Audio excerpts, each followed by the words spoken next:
welcome everyone to another episode of Clean Tech Gig. I have the pleasure today to have with me Mrs. Aleksandra Klassen, who is the Business Development Manager for the Solar Trade Association.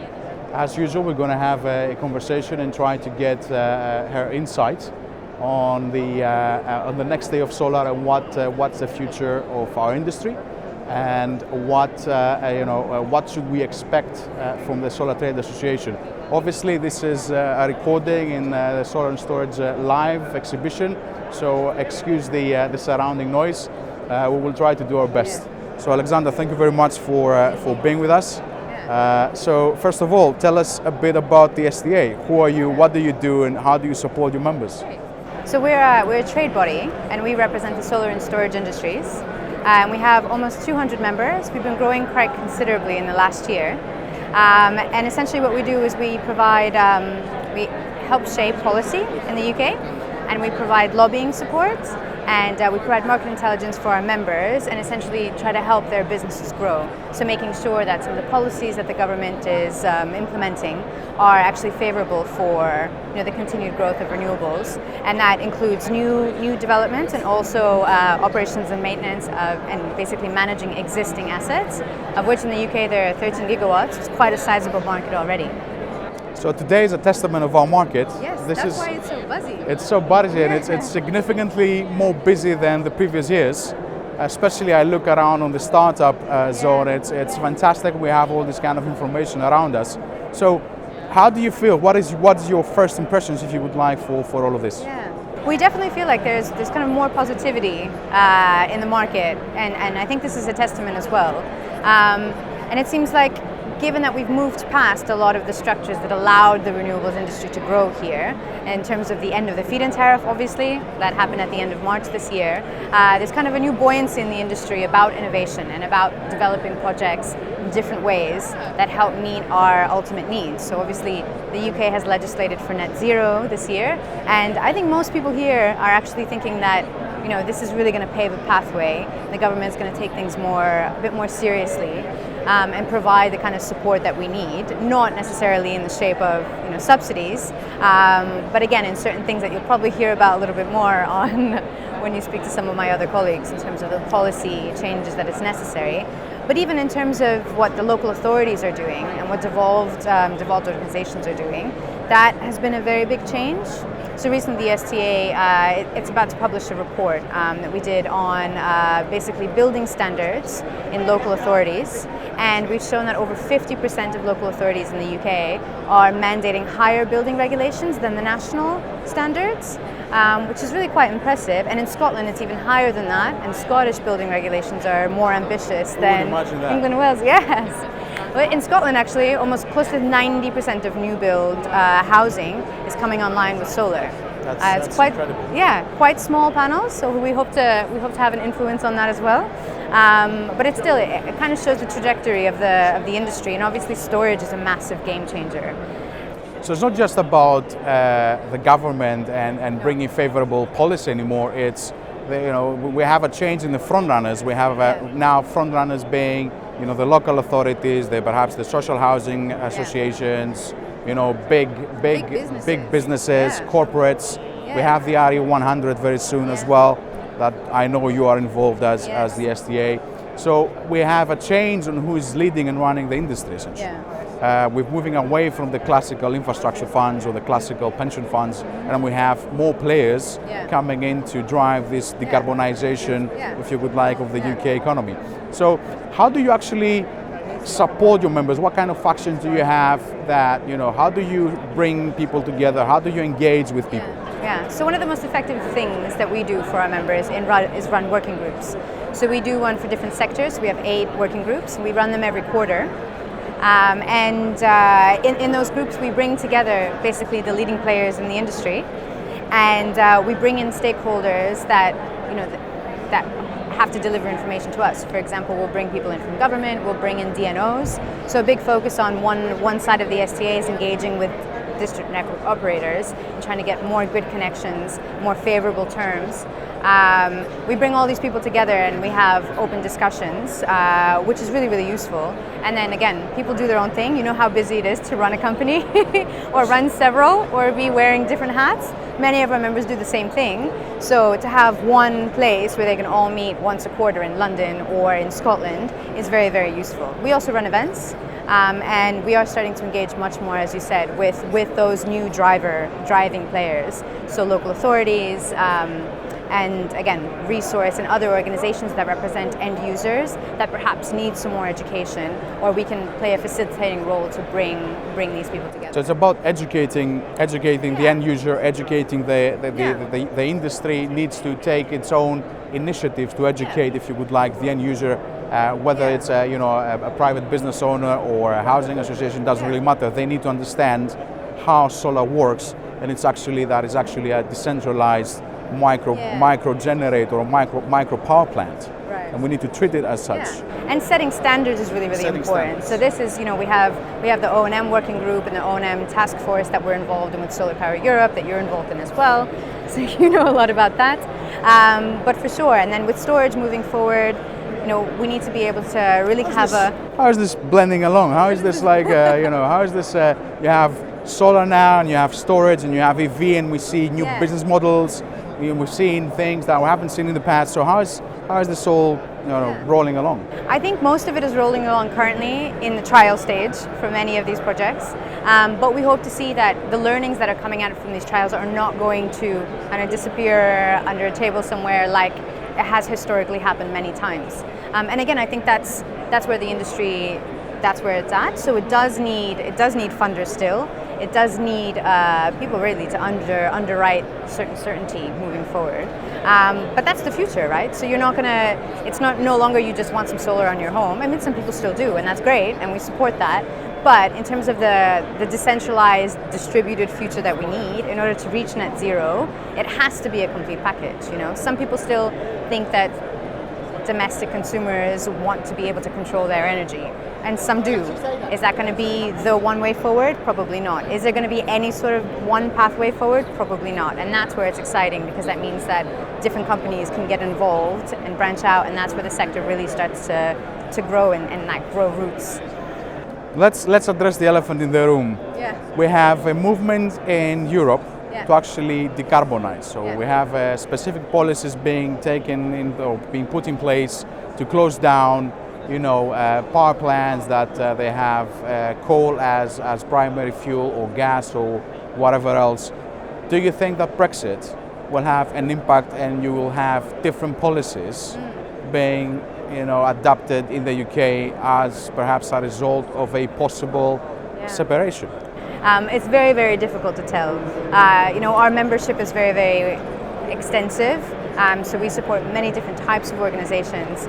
Some of our manufacturers, that are international, they might be hard hit by changes in the currency.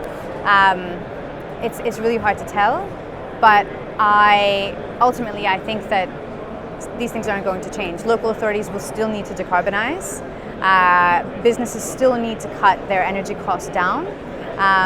So it's a big change, and the public pressure that we're seeing more widely with the effect of Greta and David Attenborough and the climate extinction rebellions. This is unstoppable now, and it's only going to continue in that trajectory. Great, and on that positive news, thank you very much. Thanks, Matthias.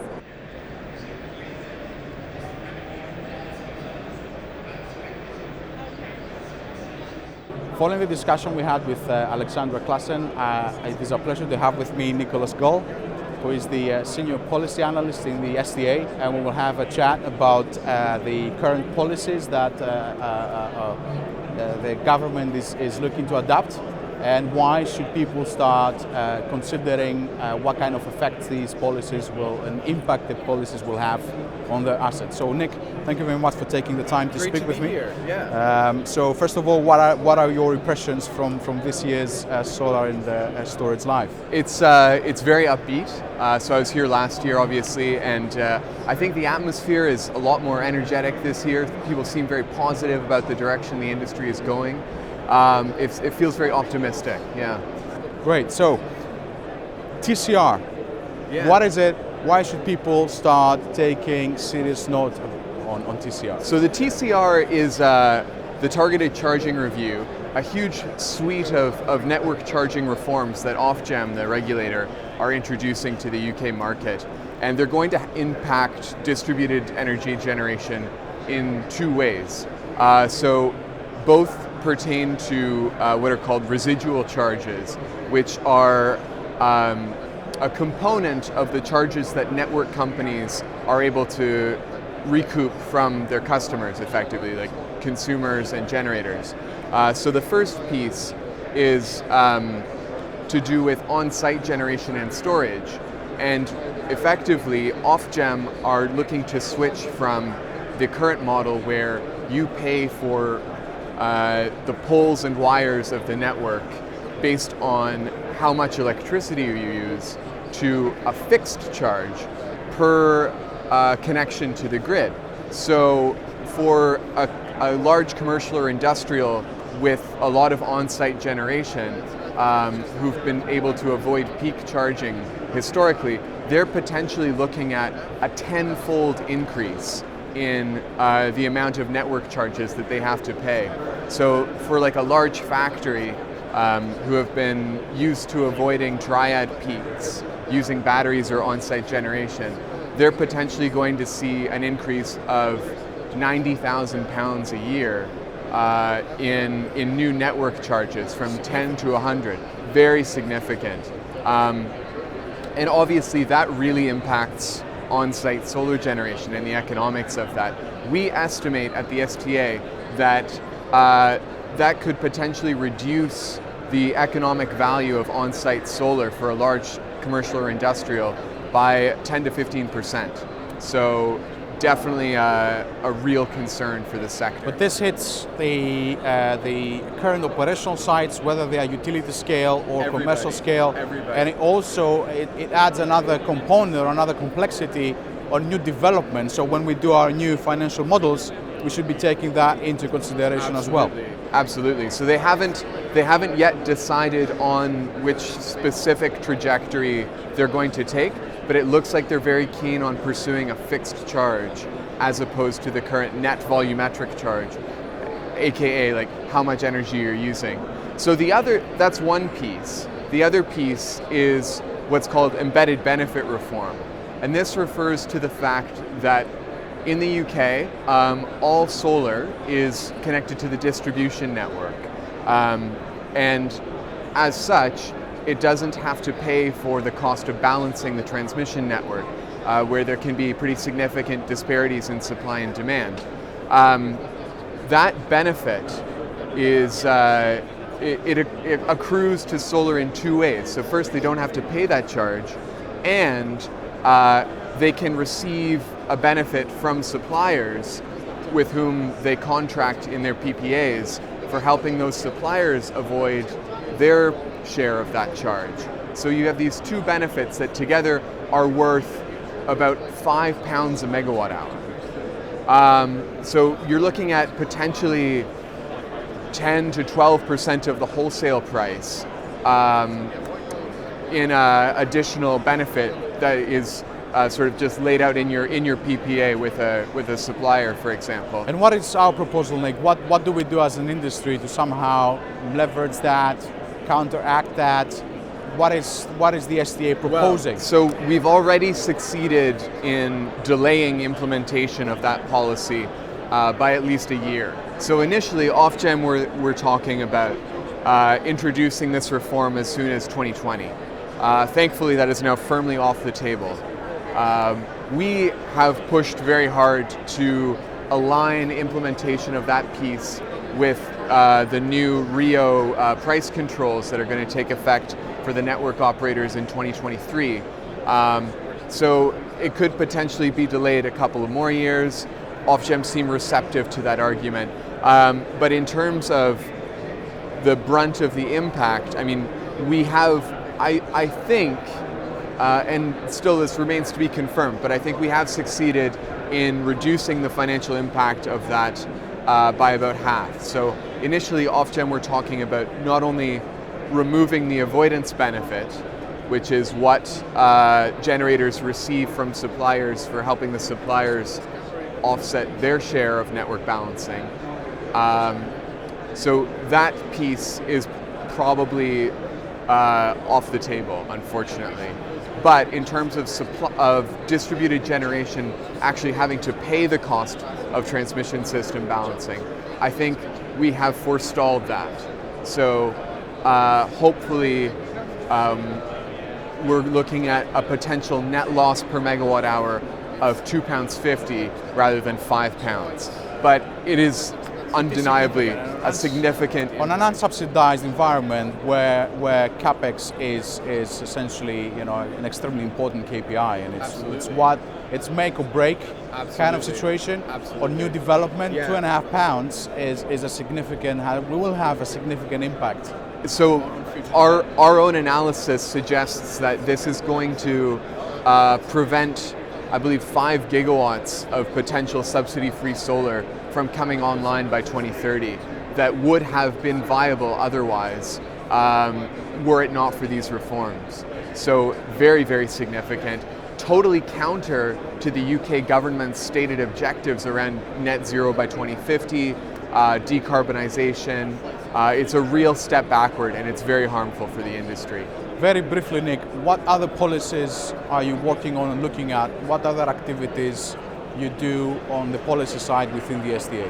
So the other piece of Ofgem's network charging reform right now is around connections.